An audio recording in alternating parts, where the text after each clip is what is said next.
Video ini merupakan kelanjutan pembahasan dari videonya Bang Eno yang ini, YouTube bikin masalah lagi, di mana Bang Eno ngamuk-ngamuk kalau misalkan ngelihat kelakuan YouTube moderasi konten gitu. Terus habis itu di Twitter banyak banget orang-orang yang ngabarin kalau channelnya kena terminate, dan mereka banyak banget yang berspekulasi kalau misalkan itu hasil moderasi artificial intelligence. Lu tinggal search di Twitter dengan keyword YouTube AI terminate dan banyak banget orang-orang yang protes di awal bulan November sampai sekarang. Dan guess what? YouTube udah ngasih respon ya lewat berita terbarunya Dexerto tanggal 14 November, dan kemudian di tanggal 21 November 2025 ya, Om Rob dari tim YouTube itu ngasih tahu dan juga ngabarin ke kita semua kalau misalkan dia sedang uji fitur lagi untuk bisa nge-pre-publish check for community guidelines. Maksudnya apa Bang Ray? Maksudnya YouTube nanti bisa ngasih tau lu kalau misalkan konten yang lu upload itu bakal bermasalah kena community guidelines atau kagak. Dan kita akan bahas itu semua di video ngopi kesempatan kayak ini. Jadi selamat datang di Ngopi Ngobrolin Personal Indonesia bersama gue, your favorite Uncle Om Ray. Gue bakal kasih kesimpulan apa yang dibahas sama Bang Eno kalau misalnya lu semua udah nonton gitu. Jadi basically Bang Eno mention satu channel YouTube namanya Enderman ya. Itu bukan channel YouTube tentang Minecraft meskipun namanya Minecraft. Itulah channel YouTube yang ngomongin soal ya tips and trick teknologi, dimana channelnya kena terminate gara-gara kesalahan community guidelines. Terus abis itu dia berisik di Twitter, dan karena rame banget akhirnya YouTube balikin channelnya dia lagi.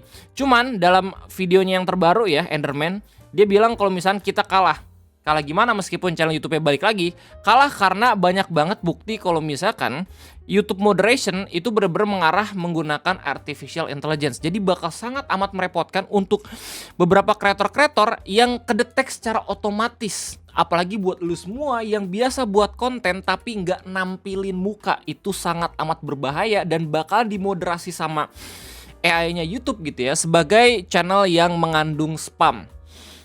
Ini bukan kabar yang baik buat lu semua yang emang seneng banget di belakang kamera buat tutorial gitu ya. Karena mungkin aja YouTube bakal ngelihat kalau misalkan konten lu itu dibuat menggunakan artificial intelligence. Karena mungkin sekarang AI canggih banget gitu ya, bisa meniru suara dan bisa langsung text to speech. Makanya gara-gara apa yang udah dipelajari sama AI yang terlalu canggih ini, baik banget channel-channel YouTube tradisional ya, khususnya channel-channel YouTube teknologi yang bakalan di fast flag sama AI moderation sebagai sebuah pelanggaran. Dan itu diekspos sama Enderman ya di video terbaru judulnya We Lost. Dan kalau misalnya lu cek di Twitter, banyak juga orang-orang yang speak up sampai sekarang. Nah nyatanya lewat data yang disajikan sama YouTube sendiri, dari bulan April sampai Juni ya, mereka udah berhasil nge-take down channel sampai 2 jutaan. Apakah ini termasuk angka yang besar? Iya, tapi kalau misalnya dibandingin sama bulan-bulan yang lain ya, ini nggak yang terlalu besar. Ya, mereka selalu nge-review tiap 3 bulan sekali, dan gue nggak tahu gitu ya kenapa mereka masih belum update dari bulan Juli sampai bulan September. Harusnya mereka update gitu karena sekarang udah bulan November. Gue nggak tahu kenapa. Tapi kalau misalnya kita geser sampai bulan Oktober Desember 2024, angkanya gede gitu ya, 4 jutaan. Dan kalau misalnya geser lagi di bulan Januari sampai Maret, itu bisa sampai puluhan juta. Jadi sebenarnya secara angka ya di bulan April sampai Juni itu nggak yang terlalu gede kok dibandingin sama bulan-bulan kemarin. Tapi banyak banget orang-orang yang penasaran justru kenapa mereka nggak nge-reshare data dari bulan Juli sampai September, apalagi di bulan November, karena ramenya itu justru di bulan November awal.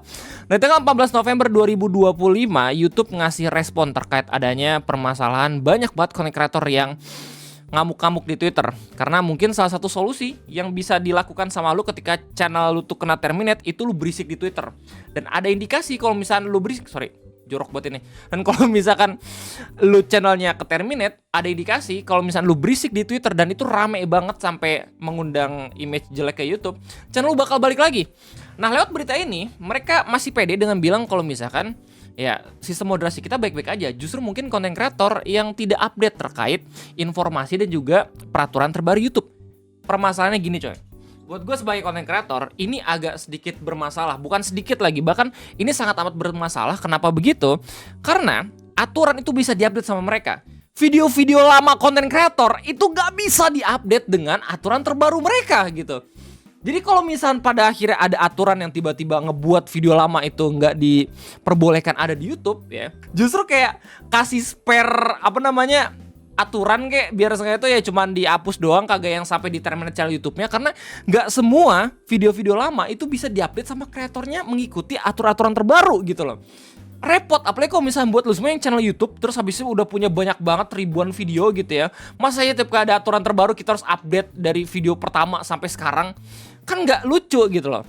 Dari berita ini dikasih tahu, mereka bilang, "Hi everyone, we're seeing a lot of question tagging team YouTube and YouTube liaison on social media about our content moderation system and automation. This past week, at Team YouTube worked with our trust and safety team to review hundreds of social posts and corresponding YouTube channel outside of our typical workflows. The vast majority of termination decisions were upheld, with only a handful of nuanced case being overturned. We also confirmed there were no bugs or no issue with our system. We did see screenshot of an old help center message circulating on social. This was related to an old issue resolved October 4, 2024 and not any currently issue." Jadi mereka menemukan kalau misalnya beberapa orang-orang yang protes di Twitter itu justru menggunakan kayak semacam message lama yang padahal tidak berhubungan sama sekali dengan channel dia yang kena takedown gitu. In conversation with creators this past week, we identified a few opportunities to provide more education around certain policies and what is not allowed on YouTube. Nah, ini poin yang penting. For example, in the channel termination we review and upheld, we saw example of creator mass uploading content with the sole purpose of gaining views, like or other metrics, mass uploading auto-generated or low-value content, mass uploading content scrapped from other creators with minimal edits, content misleading people into clicking off platform. Nah, ini yang berbahaya juga. Oke, ya elah, ternyata gambar ya, maaf.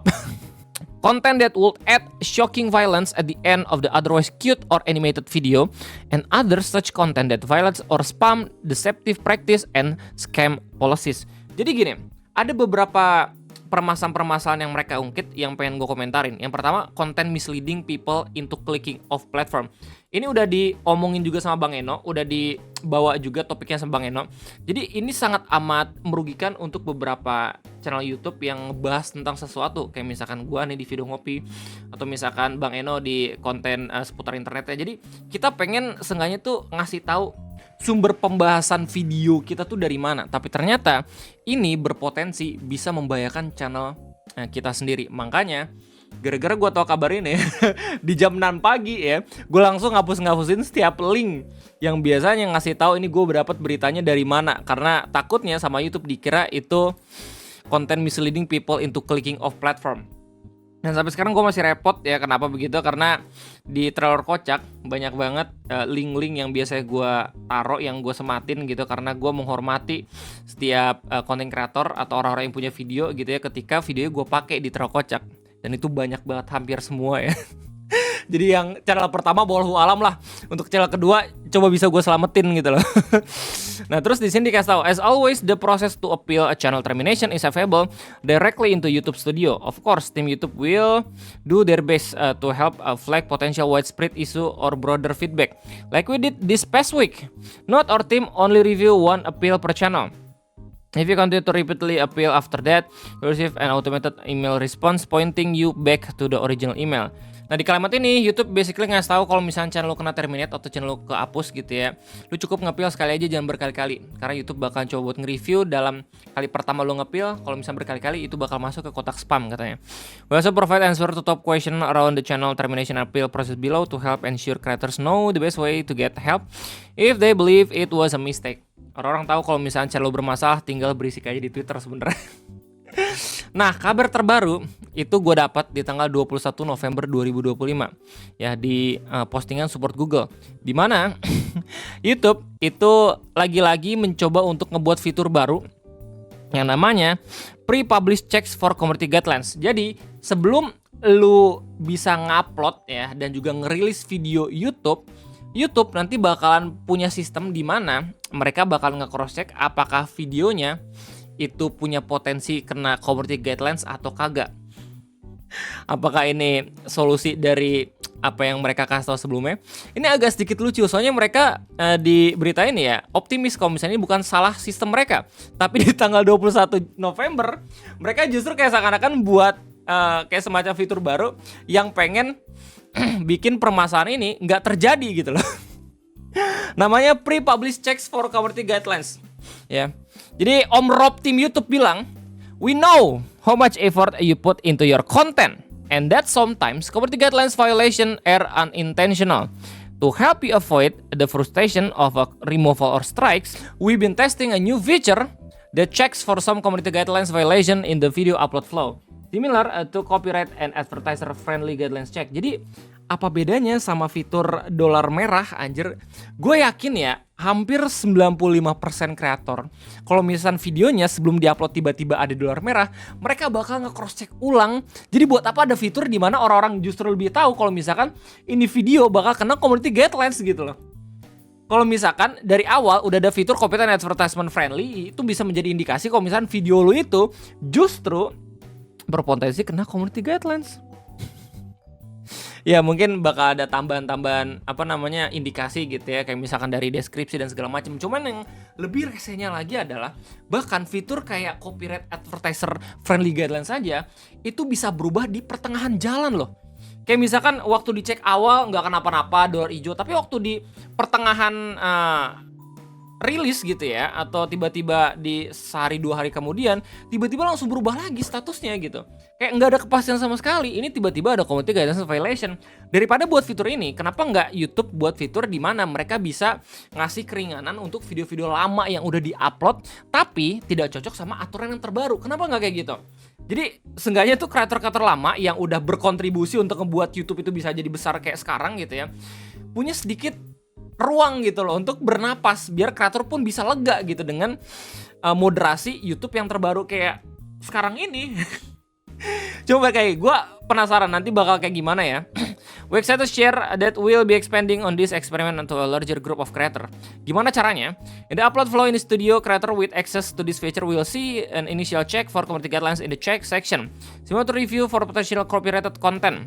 Ya, if the video is flagged by our automated system, you will have two option. Ini dia udah bilang ya, kalau ini automated system ya, ini sistem otomatis berarti, bukan review dari pegawai YouTube-nya sendiri. Cuman emang let's be fair, nggak masuk di akal kalau misalkan setiap konten yang diupload sama orang-orang ke YouTube itu harus ditonton sama pegawai YouTube dulu. Itu pasti bakal lambat banget nggak sih sistem moderasinya. Jadi mereka pakai sistem otomatis, dan menurut gua ini nggak yang jelek-jelek banget sih fiturnya. Kenapa begitu? Karena kita jadi bisa tahu seberapa rese sistem otomatis YouTube nanti kalau misalkan ini udah diterapin di setiap channel YouTube. You'll have option to make change the video before publishing. You can also choose to publish the video anyway as is, but the content may be restricted and could result into a community guideline strike if a violation is confirmed after its live. Jadi konfirmasinya itu nggak cuman lewat sistem otomatis, tapi kalau misalkan lu mutusin untuk nggak ngerubah videonya sama sekali dan ternyata ada banyak banget penonton-penonton yang report misalkan dengan pelanggaran yang sama, jadi bakal lebih cepat konten lu untuk di take down gitu. Jadi begitulah kira-kira fitur terbaru yang bakalan rilis di YouTube dalam beberapa minggu ke depan. Ya agak sedikit rese ya, karena sampai sekarang YouTube masih denial, tapi tiba-tiba mereka buat sistem di mana mengakali permasalahan yang sebelumnya. Secara tidak langsung YouTube justru kayak mengakui kalau misalkan ya protes dari orang-orang di Twitter dari awal bulan November ini masuk di akal. Sistem moderasi itu rese banget, dan akhirnya mereka mutusin untuk buat sistem di awal di mana orang-orang tuh tahu itu kena community guidelines atau kagak gitu loh. Well, segitu aja updatean terkini soal pembahasan yang dibuat sama Bang Eno. Gimana tanggapannya? Silahkan tulis di kolom komentar. Terima kasih banyak dan sampai jumpa lagi di next video ngopi. Gue undur diri. Sampai jumpa.